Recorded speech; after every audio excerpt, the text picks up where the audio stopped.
First and foremost, RDO is phenomenal. The fact that they're willing to just give us this equipment, I mean, brand new or almost brand new equipment, and let us use it, you know, that alone speaks volumes as to what kind of company they are.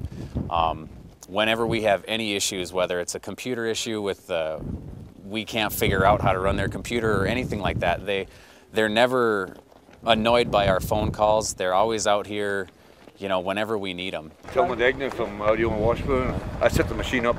Okay, great. You know, they're easy to get a hold of. They're very, very helpful, and they're not afraid to get down out in the field with us and you know, really show us how to do something or use their equipment to the best of our abilities. They're wonderful to work with because of that.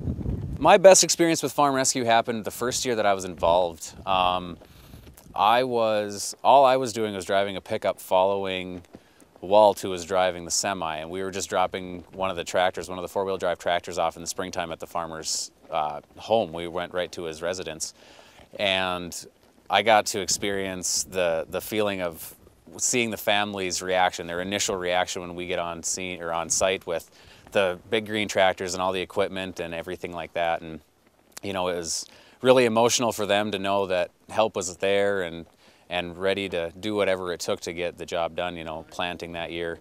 And it was just really nice to be a part of that. You know, it makes you feel good, you know, as a human being, to know that you really are making a difference in somebody else's life. So to be able to see that initial reaction of the help is here type of thing, that was wonderful.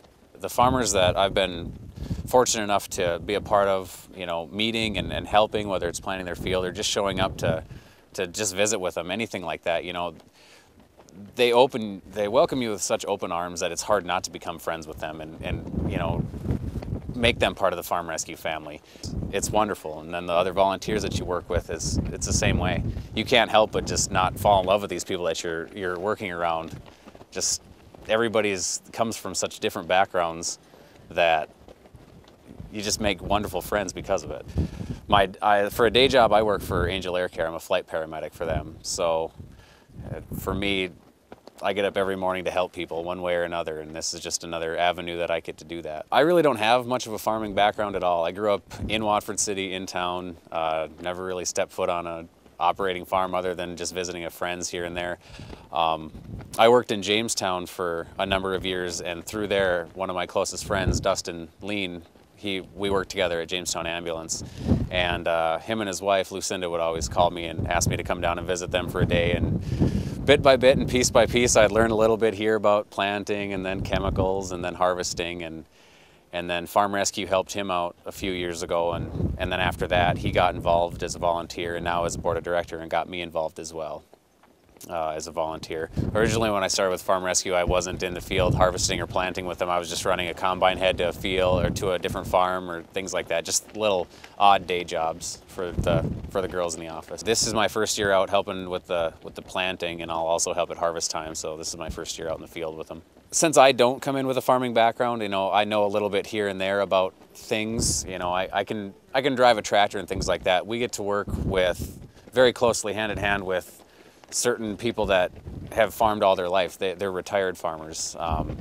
They're kind of our, I don't know if you want to call them our managers out here, but I'm able to ask questions. You know, I've worked closely with a few of them now, and they're not scared to sit down and teach you something or show you the proper way to set the planter or set the cart or how to actually do things the right way. And you know, they take the time to teach the people that don't know as much as them the right way, and the little things, the little nuances that they've picked up over the last 30 or 40 years in farming. And it's kind of nice. You learn and laugh and hear stories all day long from these people that have done it, you know, when they've made a mistake or got stuck in their fields and how they know not to get stuck anymore and things like that. You know, it's great to be able to work with these experienced farmers that way.